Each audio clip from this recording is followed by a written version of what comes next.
Demain, ce sont les assassins présumés d'un homme de 43 ans qui seront jugés aux assises de Liège. En septembre 2020, celui-ci avait été retrouvé mort, victime de 15 coups de couteau. Deux accusés sont poursuivis pour assassinat avec la circonstance aggravante de racisme ou d'homophobie. Vincent Jamoul, David Muller.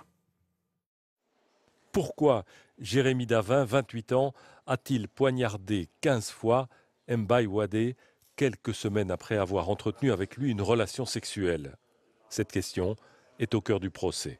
On connaît, me semble-t-il, je crois qu'on peut le dire dès à présent, l'ossature de ce qui s'est passé. Il reste des zones d'ombre, il va falloir être prudent.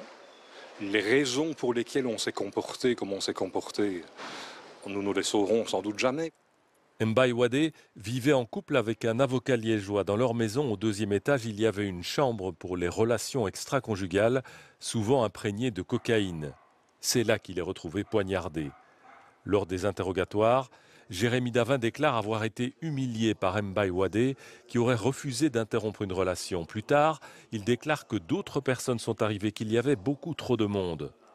Sur cette photo, provenant des réseaux sociaux, il met en avant un corps sculpté. Sur celle-ci, son crâne avec un tatouage interpellant. Il déclare que ces lettres SS, c'est une protection pour éviter que les homosexuels l'approchent, qu'il assume mal son côté homosexuel. Et savoir si M. Davin a un mauvais rapport à l'homosexualité ou pas, ce sera établi par les débats. Je pense que le dossier est déjà très clair là-dessus.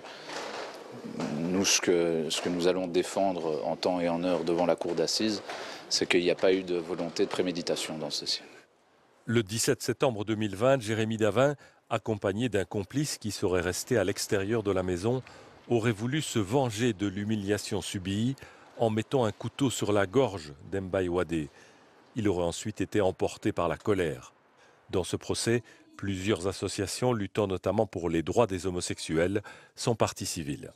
L'objectif, c'est justement de dire qu'il y a, dans ces circonstances-ci, un mobile peut-être de haine et de fait de ne pas assumer l'homosexualité qui pourra être débattu, qui sera peut-être l'occasion de pouvoir ouvrir à nouveau les esprits et de pouvoir parler de tolérance et d'acceptation de la différence.